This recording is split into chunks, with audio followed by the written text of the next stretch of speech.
Welcome to Talk It Out Tuesdays, where it's just me and Deana, two friends with real stories, big questions, and honest conversations. No guest, no filters, just us unpacking life, healing, and the things that matter the most. So, we want to talk about some relevant divorce statistics, and we also want to talk about gray divorce. Have you all heard that statement, gray divorce? I have never heard of it before. But it is actually talking about divorce being so common right now for people that are 50 plus. Do you know that it has doubled since the 1990s? And rates of divorce for younger adults have actually declined. More people are walking away from long-term marriages in midlife than ever before, often for emotional, spiritual, or personal growth reasons. And women are the ones initiating most of the divorces. Nearly 70% are initiated by women. Oftentimes, women in their 30s or 50s, they choose divorce after years of emotional strain, betrayal, or feeling spiritually misaligned. But people who divorce after 50 experience a 45% drop in their standard for living if they are women. Men only drop 21%. So the financial stakes are a lot higher in your 50s. Especially for women who may not have re-entered the workforce or built independent wealth before their divorce. That's something I think that would be really good to talk about, Lizzie, because we both divorced in midlife and both of us left financially devastated. And according to these statistics, it takes a woman 5 to 7 years to regain financial stability after divorce. It's not impossible to rebuild, but it's definitely difficult. So let's talk about this, Lizzie. Let's talk about the fact that there's a big difference between divorcing in your 20s or 30s and divorcing in your 40s or 50s. I think it's a great conversation, and being that I divorced in my 30s from my first marriage and in my second marriage, I think I can understand the different responses, the different survival mechanisms were both completely different because I was in a totally different stage of life. This conversation is really interesting to me because I had not really thought of the difference until I was reading something about divorce versus your 30s versus your 50s. And I thought, oh my goodness, I experienced both of those. And in my 30s, when I had my divorce, I worked so hard to get rid of their father because it was so bad.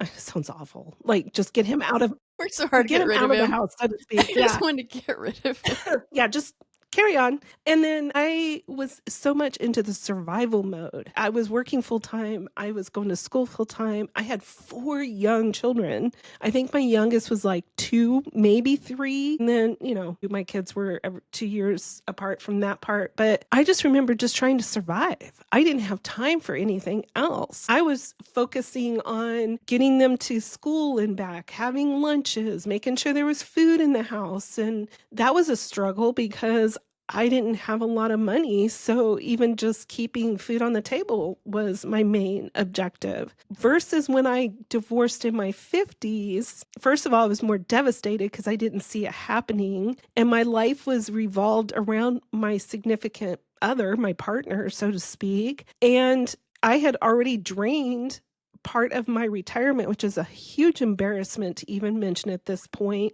So I was pretty much left penniless at 51. And then you're worried about what am I going to do to retire? I didn't know anybody like that I was close to where I lived because I moved around because of him. And my kids were spread out all over the country. I was more lost in my divorce than I was in my fees. Now, don't get me wrong, my fees was that survival technique. That was my daily life. I don't ever want to have to repeat that, but I didn't have time to deal with much of anything but what was right in my face. Whereas in your 50s, you're in a house that's more quiet. You start realizing that, is this now my life, the rest of my life? Your connections with people are totally different because so many people are married, that maybe you did know. But we didn't even really go out with other couples either. So it's like, it was just a feeling of that wandering person and finding my identity again while trying to heal, trying to even wrap my head around all the betrayal I had gone through. It's just different. And Deana, I know you went through your divorce in midlife with Rex. So we both did, even though it was like, maybe what was it? wasn't even 10 years, it was 7 years in between your divorce with him versus mine, but it's still midlife, you were in your 40s. Yeah, and like you said, it's completely different when you're divorcing in midlife. And I will say, I think the hardest part for me is that all my kids had left home and I didn't have anybody. You know, I was with their dad for 27 years, and so they were all grown. And we had also moved, which made it even more awful because we moved away from my entire family to a city that I knew nobody. And I mean, luckily I had started a job and luckily I did have a career. Thank God for that. I'd always had a job and a career because I'd always felt insecure about my relationship. And I also needed to have my own something to just keep my sanity geared there. Right. But I still, at the time of the divorce, I wasn't making a whole lot of money, not enough to support myself. Now, God ended up providing and giving me a job, like a basically a miracle job that put me in a supervisor position right when the divorce was happening. And amazingly, I was able to support myself for the very first time. But there's still something very lonely about suddenly in midlife when everything should be coming together for you and your partner. It should be that you're celebrating your children getting married. You're celebrating having grandchildren together. You're celebrating beautiful marriage milestones like 20 or 30 or 40 years. And then all of a sudden, all that history, all that building of a life for your family and your children and a legacy, it's gone. And now you're dealing with dating in midlife, dating in your 40s and 50s. Really?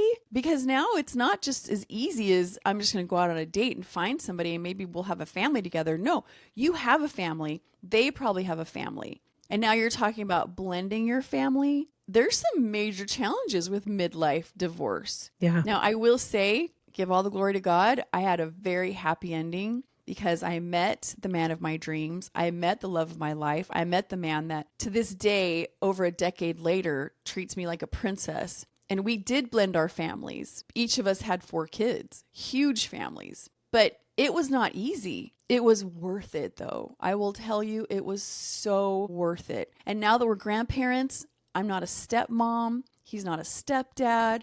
We're just grandma and grandpa on those littles. They don't know any different. And it suddenly becomes this feeling that you really created this family and this legacy together. But that whole thing is hard. And then, Lizzie, talk about the financial aspects of gray divorce. Well, here you are, because you lose 45% of what you had with somebody. And when you're in your 50s, they say this is a time of life where you make your most money and you prepare for your retirement.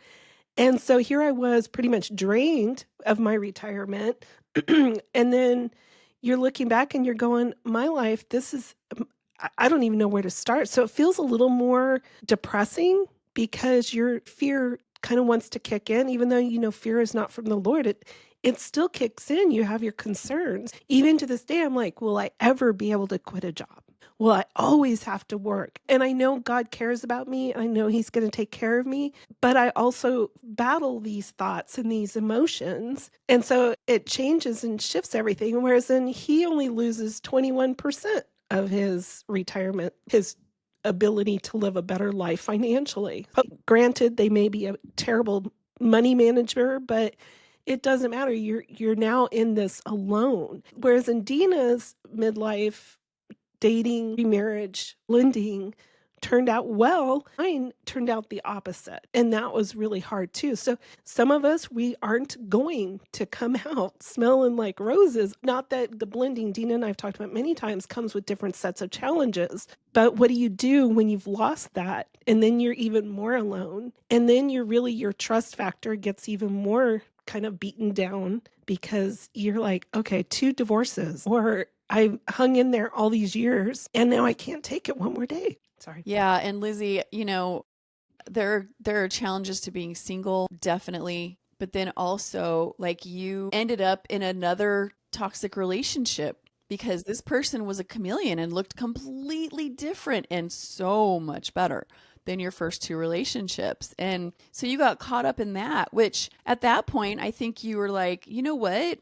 Being single is peaceful. Being single is right now not having the bandwidth or the wherewithal to take this kind of a risk again. And you can form your own financial decisions and you can have your own life and live it exactly how you want and take the time to heal as well. Yeah. And that way, if you decide you are going to try out, if you are going to try out like a cheerleader for a new relationship, then at least you've taken some time and really built your own self back up and really learned what you want, who you are, what you won't tolerate, and what those huge red flags are. And I think you and I have learned so much more about red flags by you being in that third relationship I because was quick. yeah.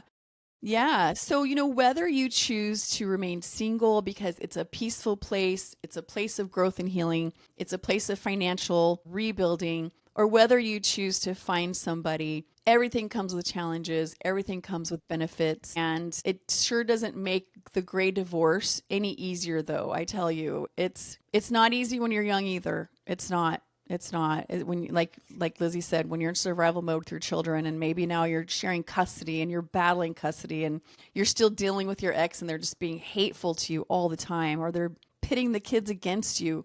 Those are horrible things. Right. But the topic today is really talking about the gray divorce and what the differences are and how we can be really afraid of getting older and wasting more time because it does feel like I wasted 27 years with this person. Yeah. Some of the peak years, best years of my life. But I'll tell you, if I reframe it, I became such a better person because I was married to this guy and because I dealt with all of the harshness and the betrayal. I now have incredible empathy, incredible tools, and incredible wisdom. And so does Lizzie, that we can reach out to you and actually help you and be a benefit. Because if you do not go through these kinds of things, you don't get that inner deep beauty that you can't get any other way. And any of you who have suffered and gone through trauma will know this. It brings something beautiful out of you. Unless you choose to become bitter, don't do that. Always reframe your story. Okay? You are not the victim anymore. You are not. Yeah. So glean everything out of it. What came out of it? What are some things that maybe you had, traits you had even before you met this person that made you fall for them and put up with them all these years? Now you can kind of see there may have been a pattern all the way back to childhood. And this is your time to reclaim your health, your mental wellness, your sanity, and the beauty that is you, that waits for you to find. So it's a beautiful time of life, right, Lizzie? It's a great time. And Deana, you knew since 2019, I had been feeling really lost for a number of years. If you're feeling that right now, I don't want to say that's not uncommon, that you are not alone in that feeling of loss and feeling lost of what now. I think that's why Deana and I are really passionate about reinvention in midlife, because it can happen whether you lose a spouse from death versus children, empty nest, or a divorce. Through keep putting myself out there and working on the healing aspect of myself, I'm slowly not lost anymore. But it wasn't like it was overnight. So if you feel like, oh, it's been 3 years later. So it was like 2019 to 2023, I was lost. But I think it was also because I was still battling my healing process. And I had to really redefine my purpose in the Lord was, or where I am in this whole aspect of life. How am I going to prepare for my retirement? How am I going to, continue this wonderful journey? Because it didn't feel wonderful. But I will say, you keep persevering. You really lean into the Lord if you're a faith-based. To me, that's how I got through. My faith in the Lord, the people I did surround myself with, me continually putting myself out there in new and different places as I heal. But if you are still lost after years, maybe ask yourself, what healing part in my own heart and soul do I still need to work on so I can get past this? Because we're all different. We're not cookie cutters. So it's going to be a process. It's okay. You're not alone. You'll someday look back and go, I like who I've become, and I like what God is continuing to do. Doesn't mean that I've hit my final destination, but it does mean that I'm learning to enjoy my journey again. And if you're going to be called to singleness because you've gone through this midlife divorce and you're really struggling being alone, you're not alone. And that's the beauty of it. It's just learning to maybe make yourself vulnerable, heal, make yourself vulnerable to put yourself back out there in communities to meet new people in hobbies. And I guarantee you will slowly find yourself feeling less and less lost. And it's a wonderful feeling. I love it. It's been a great stage now, but I couldn't say that for a number of years. And so don't give up. Keep pushing forward. Keep persevering. Keep your eyes on him because he will guide you and he will not let you go alone. Beautifully said, Lizzie.